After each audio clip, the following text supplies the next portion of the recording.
Richard Ivers from Prime Value. Welcome to the Equities and Growth Assets Symposium. Thanks for having me. Could you explain Prime's unique approach to investing in Aussie equities? Yeah, we're relatively unique versus our peers in a number of factors. The foundation of Prime Value was as a family office. So as a family office, there's a big focus on capital preservation, more than most other funds, and that's reflected in our results. So we, in terms of capital preservation, we have a focus on the type of companies that we invest in. We exclude a number of areas like non-profitable companies, resources, which tends to be more volatile. And the outcomes of the fund's returns are also reflective of that. So we tend to be very good at capital preservation and generate a lot of alpha in down markets, despite being a long-only fund. And you run the Emerging Opportunities Fund. Could you expand on the universe for that strategy? Yeah, so it's an ASX 100. So in other words, a small cap fund. So it's investing in everything from 101 down, if you like, or smaller, which is about $4 billion market cap or so. We also invest in New Zealand as well, but a number of those are typically dual listed. We exclude resources, so we don't invest in that sector at all, and we typically don't invest in loss-making companies either, because of the risk profile of those sort of businesses. Style's probably best described as GARP. We're style agnostic, but GARP is a bias of ours, so growth at a reasonable price, which is a good spot to be in small caps, because you're getting that growth and that long-term capital compounding returns, but also a reasonable price means that there's a valuation overlay. So with the sell-off in high growth stocks recently, we still outperformed through that period. And how do you implement risk management differently in a smaller company's strategy? Yeah, a key factor is really the type of stocks that we invest in.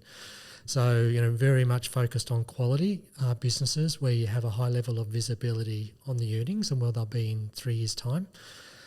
We typically project out, say, 3 to 5 years on the earnings. We place what we think is a reasonable multiple on that business, and that gives us an idea of the potential capital return. When you add in dividends, you can work out the internal rate of return over that period, and we target a return of 10 to 15% per annum.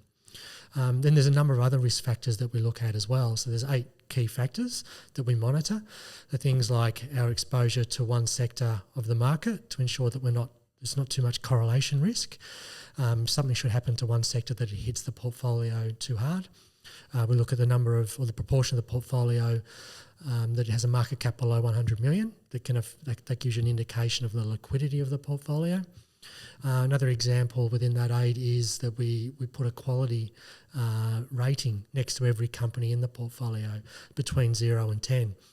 And then we look at a portfolio level to work out the average quality of the portfolio and work out whether the overall risk or quality of the portfolio is going up and down. Sometimes there's a justification for increased level of lower quality, if you like, or a lower number.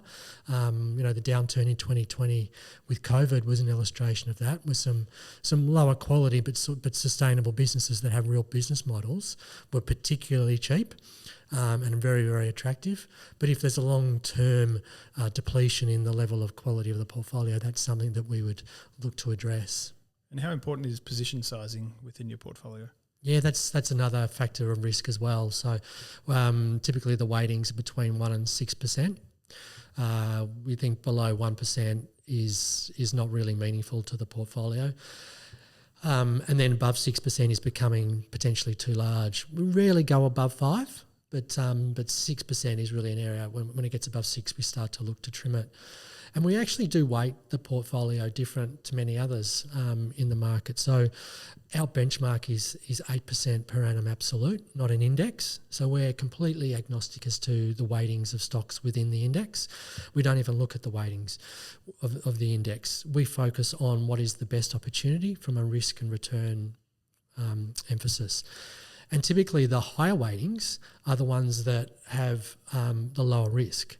So a stock with a 1% position might actually potentially have a higher upside, but it would typically have a higher risk. So we don't weight the portfolio based on the potential upside. We weight it very much based on the risk profile of those stocks. Does that result in a higher active share and tracking error?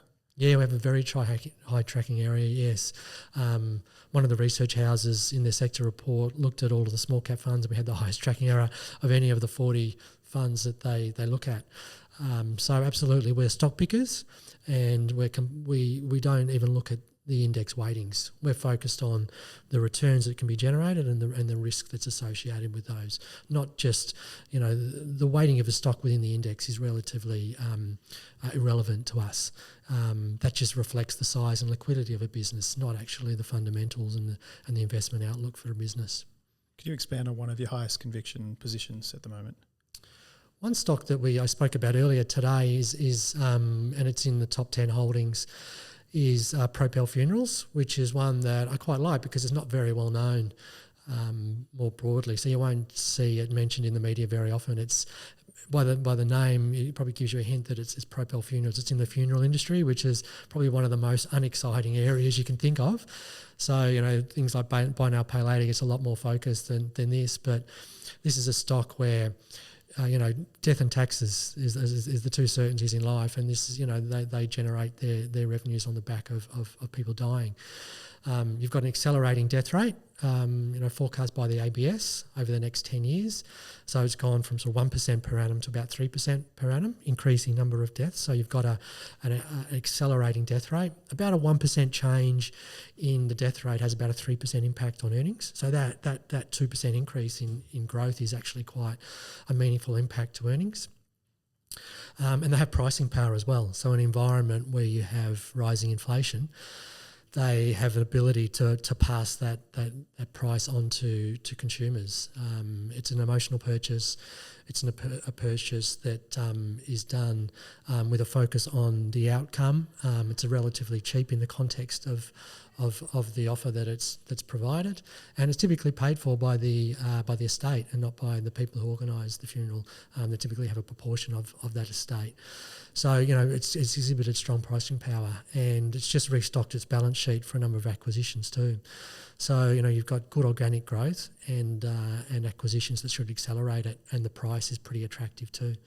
Richard Ivers, thank you. Thanks very much for having me.